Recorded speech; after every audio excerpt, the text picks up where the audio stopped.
हाथरस के एक degree college में प्रॉक्टर रजनीश 20 साल से छात्राओं का यौन शोषण कर रहा था।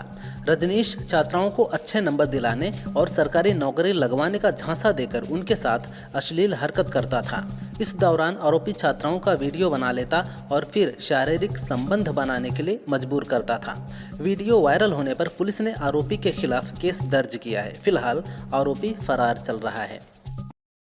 वक्फ संशोधन बिल के विरोध में मुस्लिम पर्सनल लॉ बोर्ड ने दिल्ली के जंतर मंतर पर प्रदर्शन किया।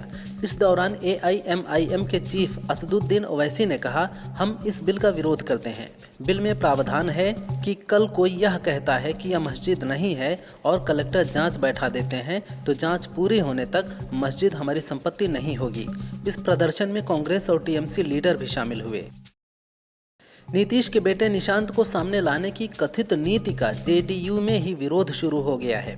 JDU MLC भगवान सिंह कुशवाहा ने कहा कि निशांत की राजनीति में एंट्री को लेकर न तो CM नीतीश ने औपचारिक तौर पर कुछ कहा है और न ही पार्टी के सीनियर नेता संजय झा और विजय चौधरी की तरफ से बयान आए हैं।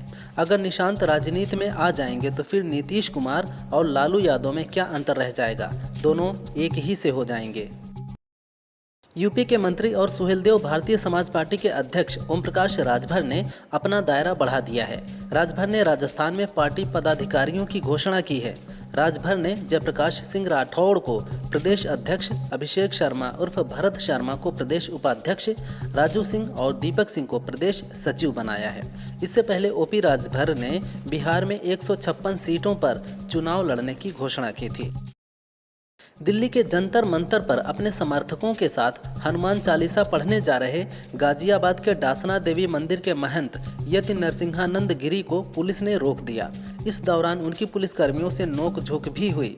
बता दें कि वक्फ संशोधन बिल के खिलाफ मुस्लिम संगठन जंतर मंतर पर धरना प्रदर्शन कर रहे थे, इसीलिए यति नरसिंहानंद जंतर मंतर पर हनुमान चालीसा पढ़ने जा रहे थे। पाकिस्तान क्रिकेट बोर्ड ने चैंपियंस ट्रॉफी की मेजबानी से अरबों रुपए की कमाई के सपने देखे थे, लेकिन हकीकत में उसे 799 करोड़ रुपए का घाटा हो गया। टेलीग्राफ के मुताबिक PCB ने मैच कराने के लिए स्टेडियम मरम्मत समेत अन्य सुविधाओं पर 851 करोड़ रुपए खर्च किए थे, लेकिन चैंपियंस ट्रॉफी से PCB को सिर्फ 52 करोड़ रुपए की कमाई हुई। ऐसे में PCB को कमाई की जगह 799 करोड़ रुपए का नुकसान झेलना पड़ा है।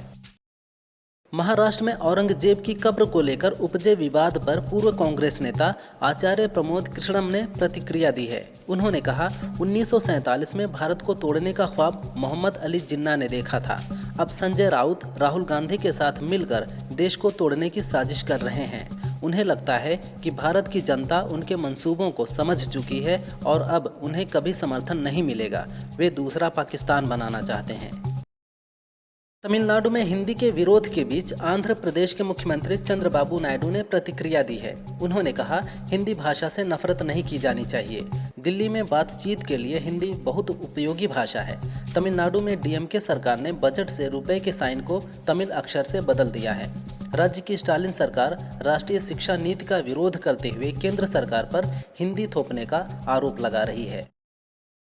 तेलंगाना ने पिछड़ा वर्ग आरक्षण 23% से बढ़ाकर 42% करने का फैसला किया है। CM रेवंत रेड्डी ने कहा, हमारा वादा था कि अगर कांग्रेस सत्ता में आई तो पिछड़े वर्ग का आरक्षण 42% कर दिया जाएगा। ऐसे में हम शिक्षा, रोजगार और राजनीतिक अवसरों में पिछड़ा वर्ग का आरक्षण 42% करने का प्रस्ताव राज्यपाल को भेज रहे हैं। इस फैसले के बाद राज्य में आरक्षण 62% पहुंच जाएगा, जबकि सुप्रीम कोर्ट ने आरक्षण की सीमा 50% निर्धारित की है। मिर्जापुर के दौरे के समय स्वामी प्रसाद मौर्य ने कहा, बीजेपी महात्मा गांधी की हत्या पर चर्चा नहीं करती है, बीजेपी औरंगजेब पर चर्चा करती है। अगर औरंगजेब क्रूर था तो गोडसे महाक्रूर था। उन्होंने आगे कहा, सपा और बीजेपी सरकार में कोई अंतर नहीं है। सपा सरकार में भी गुंडा राज था, बीजेपी सरकार में भी गुंडा राज है।